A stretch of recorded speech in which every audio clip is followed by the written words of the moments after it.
Ya what's up bro, baik lagi bersama gua Yan. Gimana kabarnya bro? Sehat kan? Sebelumnya gua mau minta maaf karena minggu kemarin gua nggak upload.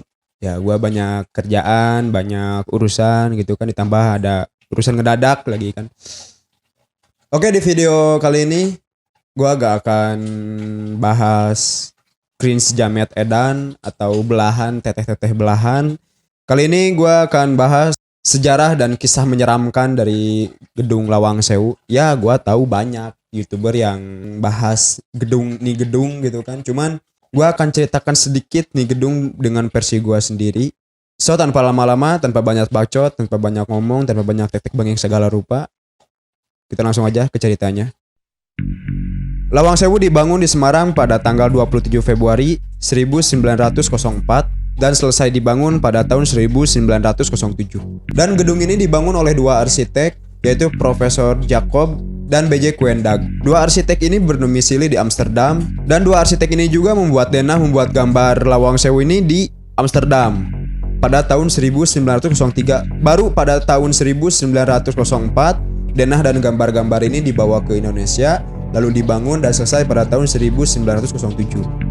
Gedung ini awalnya berfungsi sebagai kantor pusat perusahaan kereta api Belanda yang disingkat NIS. Dan NIS ini adalah perusahaan pertama kereta api Belanda di Indonesia yang menghubungkan kota Semarang, Surakarta, dan Jogja. Karena makin lama nih perusahaan NIS ini makin maju, otomatis harus menambah jumlah karyawan dong. Sedangkan gedung Lawang Sewu ini sudah mulai tidak memadai. Dan Lawang Sewu ini tidak sesuai namanya, karena Lawang Sewu ini yang dalam bahasa Jawa berarti pintu 1000. Sedangkan bangunan Lawang Sewu ini hanya memiliki sekitar 400 pintuan. Ya, karena seperti bangunan Belanda kebanyakan, Lawang Sewu ini memiliki jendela yang gede-gede yang jika dilihat dari jauh itu seperti pintu, dan masyarakat menamai gedung ini dengan Lawang Sewu. Karena semakin majunya perusahaan NIS, otomatis NIS menambah karyawan, menambah pegawai, sedangkan gedung ini sudah tidak memadai dari segi ukuran dan beberapa faktor lainnya. NIS kemudian mencoba menyewa bangunan-bangunan lain di dekat Lawang Sewu, namun itu ide yang salah karena pekerjaan semakin tidak efektif. Baru NIS memutuskan untuk meninggalkan bangunan ini dan pindah dari bangunan Lawang Sewu ini ke Bojongweg di Semarang. Dan setelah ditinggalkan oleh NIS ini, datanglah orang-orang Jepang dan Lawang Sewu ini berpindah tangan kepada orang Jepang. Dan orang Jepang pun berhasil membangun beberapa ruangan di Lawang Sewu ini untuk dialihkan fungsinya Lawang Sewu ini menjadi penjara. Penjajah Jepang berhasil membangun 3 bangunan, yaitu penjara berdiri, penjara jongkok, dan penjara penyiksa. Penjara berdiri dan penjara jongkok diletakkan di atas bangunan, sedangkan penjara penyiksa itu diletakkan di lorong bawah tanah. Nah, gue akan sebutin satu-satu fungsi dari setiap ruangan penjara ini. Penjara berdiri ini berfungsi sebagai menampung para tahanan, entah itu dari warga pribumi Belanda yang membangkang para penjajah Jepang. Karena sempitnya ruangan dan banyaknya tahanan yang saling berdesakan, para tahanan tidak bisa jongkok. Maka dari itulah para tahanan akan selalu berdiri. Dan konon katanya juga di penjara berdiri ini banyak yang meninggal karena berdesak-desakan, ruangan sempit, otomatis oksigen juga kurang. Yang kedua, penjara jongkok sama dengan fungsinya seperti penjara berdiri. Penjara jongkok ini untuk menampung para tahanan dari tahanan pribumi ataupun dari tahanan Belanda. Tapi agak berbeda dengan penjara berdiri. Penjara jongkok ini akan memaksa para tahanan ini untuk jongkok karena anjing parah emang. Penjara jongkok ini tingginya cuma setengah meter, nggak nyampe 1 meter, hanya setengah meter. Jadi para tahanan tuh ya kepaksa buat jongkok. Udah jongkok, berdesak-desakan, kekurangan oksigen, nggak ada wifi, nggak bisa update status, nggak bisa nonton film ajab. Dan yang ketiga adalah penjara penyiksa. Nah, penjara penyiksa ini berletak di lorong bawah tanah, di ruangan paling bawah. Nah, katanya di penjara penyiksa ini tempatnya orang-orang Jepang tuh menyiksa warga pribumi dan orang-orang Belanda. Nah, ini sistemnya gua gak tahu ya, gak tahu kalau misalnya nyiksanya satu orang ataupun langsung dibawa banyakan. Yang jelas para tahanan ini yang membangkang ini akan disiksa bisa sampai mati dan udah mayatnya dibiarin gitu aja. gak ada penguburan yang layak, sampai si mayatnya itu kalau nggak salah sampai membusuk. Dan setelah proklamasi pun Lawang Sewu ini tidak diberikan gitu aja ke warga pribumi. Dan pada akhirnya Angkatan Muda Kereta Api Indonesia atau disingkat AMKA berperang melawan Kempetai dan Kidobutai dari tentara Jepang. Dan Lawang Sewu ini nih jadi saksi pertempuran 5 hari di Semarang pada tanggal 14 Oktober tahun 45 sampai 19 Oktober tahun 45. Dan setelah kepergian Jepang dan Belanda, Lawang Sewu ini akhirnya menjadi gedung milik negara dan difungsikan kembali untuk perusahaan Kereta Api Indonesia atau KAI. KAI sempat meninggalkan gedung ini dan gedung ini sempat beralih fungsi juga menjadi gedung militer. Namun akhirnya militer menyerahkan kembali gedung ini pada PT KAI dan tahun 90-an kalau nggak salah ya, KAI meninggalkan gedung ini dan gedung ini kosong.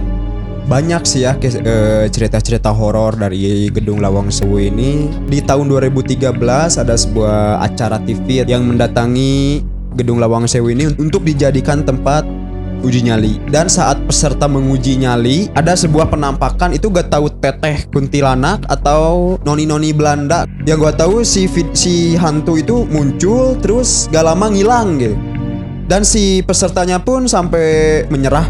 Dan yang gua tahu juga setelah kejadian tersebut, setelah acara tersebut, peserta yang di tembongan atau peserta yang melihat sosok tersebut tuh sakit beberapa hari lalu meninggal. Dan ini adalah videonya.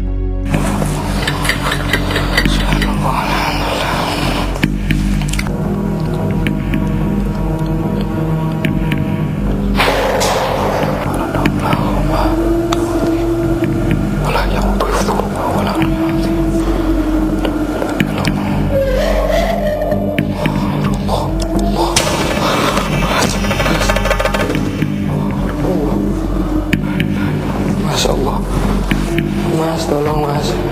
Mas, Allahu Akbar, Allah.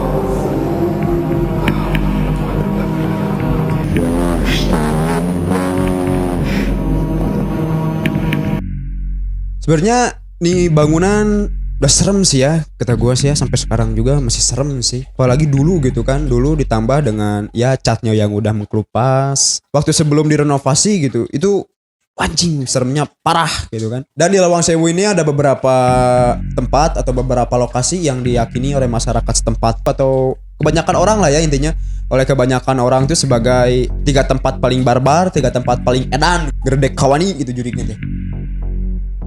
Yang pertama sudah pasti ruang bawah tanah, ruangan penyiksa tadi. Nah konon ya di sini tuh banyak penampakan kayak noni Belanda atau teteh-teteh kuntilanak, suara jeritan, suara minta tolong, banyak lah intinya ya. Sampai ada kalau gak salah beberapa kasus wisatawan gitu kan masuk ke ruangan bawah tanah, lorong bawah tanah, dan ya uji nyali kayak gitu lah kayak mungkin ya. Nah si salah satu dari wisata ini tuh sampai nari gitu, padahal si orangnya tuh aslinya emang gak bisa nari gitu. Saking barbarnya di hantu-hantu di atau jurik-jurik dedemit-dedemit di ruang bawah tanah itu, di ruang penyiksa itu. Oke, yang kedua ada sumur tua di Lawang Sewu. Nah, sumur ini tuh terletak di halaman gedung. Dan sumur itu gak pernah dibuka sama sekali oleh penjaga Lawang Sewu. Dulunya, nih sumur tuh dipakai oleh tentara Jepang buat ngebunuh orang-orang Belanda. Nah, kalau malam nih parahnya nih katanya sih ya konon nih banyak jeritan, entah itu cewek atau cowok gitu kan. Intinya jerat-jerit lah gitu.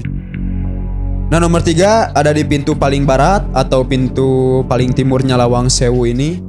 Dan kata penjaganya juga sih nih ya, sering ngelihat sosok tentara Belanda gitu kan, lengkap dengan ya atribut gitu kan, aksesoris kayak pistol gitu kan, laras panjang, topi khasnya gitu kan, baju-baju militer khas tentara Belanda gitu kan. Dan biasanya juga kata penjaganya Lawang Sewu ini, penampakan tentara Belanda ini biasanya diawali dengan angin gitu, angin yang cukup gede gitu kan. Terus ada aroma-aroma bau-bau aneh gitu, kayak bau kemenyan dan darah busuk kayak gitu ya. Nah itulah 3 tempat paling barbar, paling edan di daerah Lawang Sewu gitu kan, di gedung Lawang Sewu gitu kan. Nah sekarang Lawang Sewu beralih fungsi menjadi tempat wisata atau gedung wisata gitu kan. Tapi tetap sih kata gua, meskipun udah direnovasi, meskipun udah jadi gedung wisata, tempat wisata gitu kan. Seremnya gak akan hilang sih kata gue sih ya. Terutama yang 3 bagian yang tadi tuh yang gue sebut tadi. Oke, segitu aja buat video kali ini. Dan untuk cerita Lawang Sewu, mohon maaf kalau misalnya dari ceritanya ada yang gak kesebut atau yang kurang gitu kan, ada yang salah. Gua Ian, chill out.